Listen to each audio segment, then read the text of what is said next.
Provide for the common defense is one of Congress' primary responsibilities. I've been at this business for quite a while, and I've found that making and explaining sensible decisions about advancing our nation's interests is easier when you start from the right set of assumptions. Here's what I know to be true. American prosperity and security are the products of decades of American leadership. Our global interests come with global responsibilities. Healthy alliances lighten the burden of these responsibilities. And at the end of the day, the primary language of strategic competition is strength. These are the facts that led me to urge presidents of both parties not to abandon Afghanistan to terrorists, to fight efforts from both sides of the aisle to tie America's hands in critical parts of the world, to push consecutive administrations to equip Ukraine with lethal weapons before Russia escalated, and to continue fighting for the sort of sustained investments in our military and defense industrial base necessary to meet the challenges that we face. The responsibilities of leadership, the value of alliances,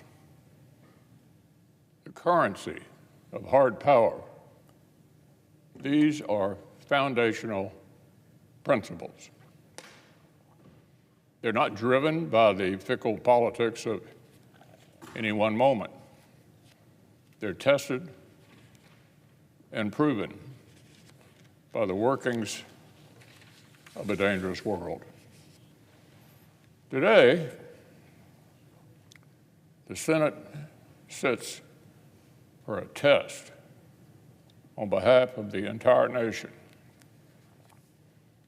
It's a test of American resolve, our readiness, and our willingness to lead. And the stakes of failure are abundantly clear. Failure to help Ukraine stand against Russian aggression now means inviting escalation against our closest treaty allies and trading partners. It means greater risk that American forces would become involved in conflict. It means more costly deployments of our military and steeper military requirements to defend against aggression. Failure to reestablish deterrence against Iran means encouraging unchecked terrorist violence against American personnel, our ally Israel, and the international commerce that underpins our prosperity. And failure to match the pacing threat, the People's Republic of China, means jeopardizing the entire system of alliances that preserve American interests and reinforce American leadership. Colleagues on both sides of the aisle who dismiss the value of our allies and partners ignore what history teaches about times when we lacked such friendships. Our adversaries understand the stakes, and they're responding with a coordinated full-court press. Iran and North Korea are literally arming Russia's war in Ukraine. China is helping Iran skirt international sanctions. A, quote, friendship without limits, end quote, has blossomed between Moscow and Beijing. The authoritarians of the world may have caught the West flat-footed, They may be betting big that American influence is in decline. But increasingly, our friends understand the stakes too. In Asia, nations with every excuse to be preoccupied by Chinese aggression understand that, in fact, defeating authoritarian conquest halfway around the world is actually in their interest. They know China will benefit from Russian advances, and they know Beijing is waiting for us to waver. In Europe, allies that had long neglected the responsibilities of collective security are making historic new investments in their own defense. Finland and Sweden, two high-tech nations, responded to Russian escalation by bringing real military capabilities to the most successful military alliance in world history. And when the House passed the supplemental last week, the Prime Minister of Sweden reiterated that our allies have even more work to do. The holiday from history is over. And in the Middle East, a close ally is locked in a fight for its right to literally exist. The people of Israel require no reminders of the stakes of hard power competition or deterrence. The only remaining question is whether America does.